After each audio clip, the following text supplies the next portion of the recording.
Okay, first things first, I want to say welcome. If you've ever had an inkling to travel, to do business, or to invest internationally, namely on the continent of Africa, you're in the right spot. My name is Jonathan Tease. I'm here with my Morehouse brother, my brother from another, Ethan Brisby, and we're going to talk about some opportunities that we have to expand our horizons personally, professionally, maybe even financially. So stick around and stay tapped in because I think this is going to be a great discussion. By rolling down in the deep, when your brain goes numb, you can call them into freeze. When these people talk too much, put the shit in slow motion. Yeah, I feel like an astronaut in the ocean. What you know about rolling down in the deep?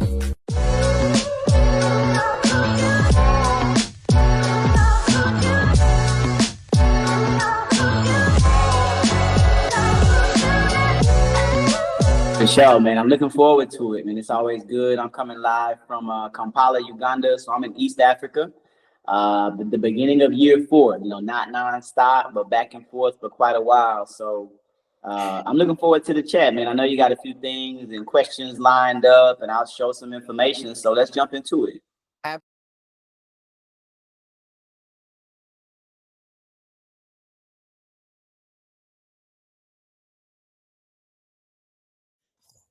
Think for the person who may not have ever, come across any of our content, may have never seen us, Shift Tours and Travels is on the screen right now. At a very high level, can you give some background onto Shift, and then we'll talk about how that has translated into the international experience it is today? Yeah, for sure, man. So Shift is my life's work. It started as, my undergraduate thesis, trying to figure out, how do we help, specifically African Americans achieve economic mobility. And so I just have gone out and I used to contract with school districts and other youth programs until 2021 when I visited East Africa, and it took a whole nother life form whenever I first saw the continent.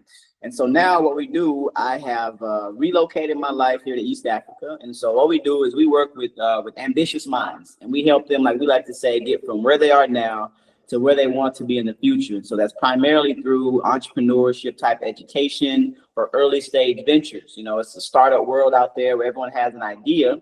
So we help amplify those ideas, whether it be in coffee or education, real estate, tech, and it's really fun doing it. And so from there, man, it just kind of evolved to the need to build a bridge so more African Americans could experience what I've seen from a cultural perspective, but then also to connect them with some of the early stage ventures and ambitious minds that we work with, whether it be for mentorship or investment. And so that's how we got here. Absolutely. All right. So I want to set the stage for what you're doing right now. Okay. You mentioned Shift being a program and you were going into schools. Let's talk a little bit about what kind of content you were sharing with the students in America. Yeah. So first things first, I'll back up and I gotta say this. This is year 15 of Shift, and so in the beginning, it was about helping young first generation college students pay for college. Because I'm the first person in my family to go and to graduate from a 4-year university. And so for me, I always sought to lift as I climb. Well, I have let me be clear here. I just want to make sure I'm clear. I have a brother, a half brother, and he was before me, but nonetheless, first generation college student. And so we would first go in and we would just help people learn how to pay for college, because I was able to get, close to $100,000 in scholarships, both for undergrad and for graduate. Ended up writing a book, 5 Proven Strategies on How to Pay for College. And so that was the beginning of the Shift approach for first generation college students to be able to break through those glass ceilings and not see college as something that was too far out of reach, but something that just would require some strategic planning, focus, and some goal setting. Right. And so you started there, and then it began to evolve. And I still want to stay on the domestic side before we jump into the leap you took in 2021. So you started there, and then where did it expand to? So it started in Central Texas, in an area known as the Brazos Valley. The Boys and Girls Club, they picked up the very first pilot program, and then the local government, the city of Bryan, youth neighborhood services. We would do college tours and just expose young people to stretch their minds. From there, I started to get calls to do, keynote speeches, to be able. I got the chance to travel and take the shift message on the road to places like Hartford, Connecticut, Brooklyn, New York, Austin, Texas, the Woodlands, Atlanta. And so from there, I began to realize that this idea of shifting your mindset, has value. And so let me share what it stands for, because it's an acronym. And so the S is about, it stands for Save Your Money. We teach young people, that pillar is about learning how local economies grow, personal finance, things of that nature. The H is Help Your Family, and that's about servant leadership, intergenerational mobility. The I is Imagine Your Goals. So everyone that comes through our program creates a 5-year plan, because we believe you get to decide what success looks like. The F is Follow Directions, and that's about perseverance. You got to be able to keep going long after the feeling you had when you set your goal has left you. And the T is my favorite pillar. It's Think Accurately, because so often people believe what they're taught, and that becomes the golden piece of information. And a lot of times it speaks into these limiting beliefs that we have. But thinking accurately is about rising above narrow-minded, petty thinking, something that I think is very needed, especially in the current domestic environment. So that's what we did and how it grew and evolved. And from there, we went to Galveston, Texas, which is one of my favorite places. We've had quarterly exchanges with the people in Galveston from, like, I think 2017 to 2021. And we're still in contact, but a lot of the work now is on the continent. And so, yeah, we're always looking for partners and people to help grow and expand what we've done. And so that's another reason why we're here. Absolutely. So I love that. And you're like you said, you mentioned you took this on the road and you're starting to see different pockets of the country through this work. And you also mentioned these cohorts that you were starting. So then talk to me about 2021. What changed in 2021 and what inspired you to make that leap overseas? Man, I remember there's a video of me in Galveston, challenging my youth to set their goals. And they said, well, Mr. Brisby, what's your goal? And I said, I want to go to Africa. And I think this was in like 2018. And so I remember setting that as a vision. Even in my undergraduate letter of intent, I said that I wanted to trace my African lineage and practice real estate development, which is what my degree is in, after I graduated. And that was like 12, 15 years ago. So 2021, during COVID, a lot of downtime, I would really research African Americans that had made that transition, really started to try to look at what's life like on the ground. And then in 2021, my son graduated high school, and I said, man, let me celebrate this for myself as a young father and go and take this leap of faith. And so when I got here, first to Nairobi, Kenya, and then to Kampala, Uganda, I saw people that were hungry and they were hustling, but no one was really, I didn't see a lot of people, I didn't see the prevalence of leveraging the digital age the way we do in America with automation and now, of course, AI. And so that led me to create the first curriculum specifically for the continent, which is called Launching into E-commerce.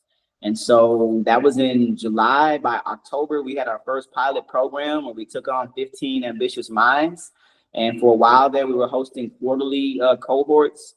And then, it kind of slowed down a bit just because of the demand and the growth and me.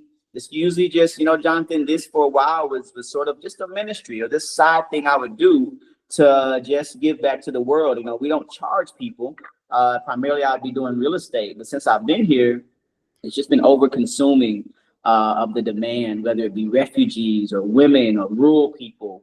But I'll stop there because it's very exciting. But that's how we got to the continent, just me visiting and being flabbergasted by what I saw and wanting to create something. Yeah, I love that. And so you talk about the experience you had making the transition and seeing a need and filling that need. And I love that you lean into the fact that you're not charging for this, but you're still been able to perform this work, this ministry. And now it's really started to take form now that you've been anchored over there for, was it said 4 years now? Going on year 4. So you've had the opportunity to be on the continent and to travel and to visit the continent. So what if I'm like you and I have a goal, whether it's, to trace my lineage, or maybe I just want to see the world? How do I go about getting to the continent, and what advice would you share?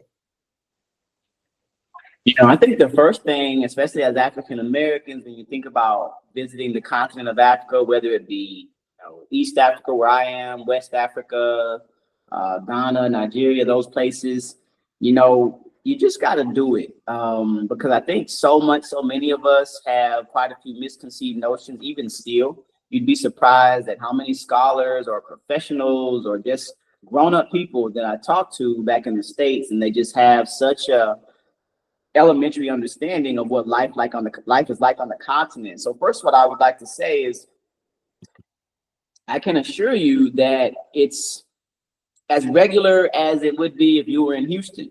Obviously there are going to be some differences, but it's a different civilization. But at the same time, you can still go fine dining.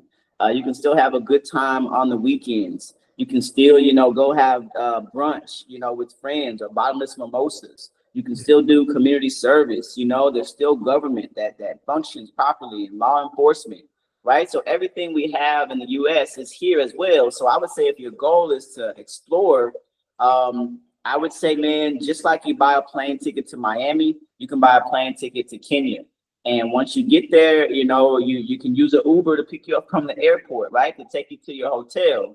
And so I would, hopefully you do have somebody on the ground to kind of guide you. But if you don't, like I didn't when I first got there, it's you're still on Earth. I think that'd be the takeaway. You're still going to be on Earth. Yeah. So you mentioned that tour guide. I was going to say the same thing. I think it's obviously when you have someone with experience that can shortcut that learning curve and take you to the places, then your experience can probably be vastly different. So let's talk about some of the tour opportunities you've created through your time on the continent.